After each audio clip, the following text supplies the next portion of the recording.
नमस्कार. आज नवी मुंबई पोलीस आयुक्तालयामध्ये सन 2025 साली जितकेही गुन्हे घडलेले आहेत वेगवेगळ्या हेड्स खाली प्रॉपर्टी ऑफेन्सेस, बॉडी ऑफेन्सेस, महिलांविरुद्धचे गुन्हे, सायबर गुन्हे, नार्कोटिक्सचे गुन्हे, फायनान्शियल इकॉनॉमिक ऑफेन्सेस आणि आपण जे काही प्रतिबंधक कारवाया केलेल्या आहेत, जे कन्व्हिक्शन्स झालेले आहेत, अशा स्वरूपाचे ट्रॅफिकचे काही इश्यूज असतात, आपण जे नवीन इनिशिएटिव्ह सुरू केलेले आहेत, अशा मल्टिपल गोष्टींवर सविस्तर विश्लेषण आज सर्व पत्रकार बंधूंसमोर केलेलं आहे. जितकाही डेटा आपण शेअर करू शकतो तो संपूर्ण डेटा सुद्धा आम्ही आपल्या समोर शेअर केलेला आहे. ओव्हरऑल पोलीस खात्याच्या मते बाय अँड लार्ज कुठलाही मेजर लॉ अँड ऑर्डर आपला 2025 साली झालेला नाहीये आणि कुठलाही विदारक असा हिनस क्राईम 2025 साली झालेला नाहीये. मोठे मोठे बंदोबस्त आपण केलेले आहेत.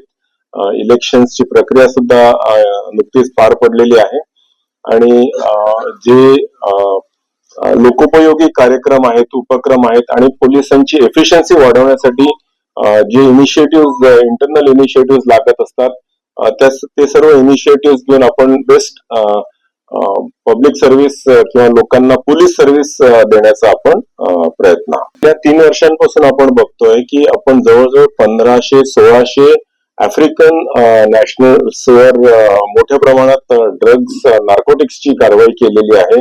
या व्यतिरिक्त एक मोठी पंजाबी गँग पकडलेली आहे.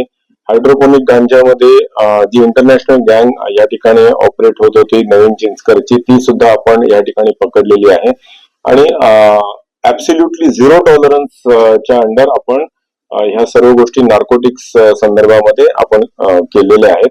पोलीस स्टेशन्स मध्ये सुद्धा आपण एक विशेष स्क्वॉड ची निर्मिती केलेली आहे आणि सर्व पोलीस अधिकारी आणि कर्मचाऱ्यांना सेन्सिटाईज केलेलं आहे.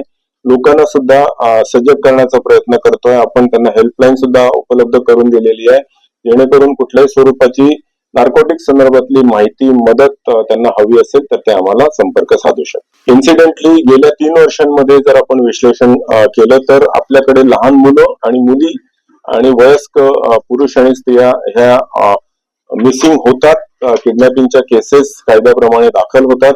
पण गेल्या 3 वर्षभरामध्ये आपण बघितलं तर जवळजवळ 95% च्या वर हे सर्व डिटेक्शन झालेले आहेत. सर्व मिसिंग चिल्ड्रन आणि मुलं आणि मुली ह्या आपल्याला मिळून आलेल्या आहेत आणि त्यांचं विश्लेषण केलं असता आपल्याला असं निदर्शनास आलंय की घरात आई वडिलांसोबत काहीतरी टोचून बोललं म्हणून निघून गेलेत किंवा